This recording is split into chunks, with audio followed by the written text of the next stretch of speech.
Hello and welcome. I'm Thomas Porteous and you're watching the Africa Brief on NewsX World. Let's take a look at some of the top stories of the hour. Ivory Coast's President Assenkei Ouattara has urged voters to support him for peace and stability ahead of elections. The vote comes amid tensions with several rivals barred from running ahead of growing calls for new leadership. US President Donald Trump has dismissed efforts by Israeli lawmakers to advance legislation annexing the occupied West Bank, saying Israel is not going to do anything there.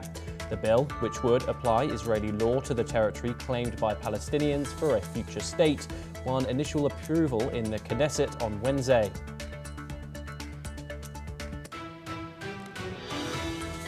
Marco Rubio has warned that Israel's move towards annexing the West Bank could undermine President Donald Trump's Gaza peace plan. Speaking before departing for Israel, Rubio said the president had made it clear that such annexation is not something that we'd be supportive of right now, calling the Knesset vote potentially counterproductive. US President Donald Trump will meet Chinese President Xi Jinping in South Korea on October the 30th on the sidelines of the APEC summit, the White House has confirmed.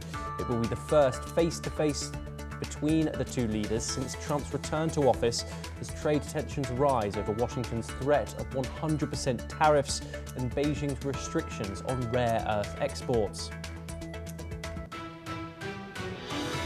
The United Nations has called on Israel to allow more aid trucks through additional crossings into Gaza, saying current levels fall short of the ceasefire terms.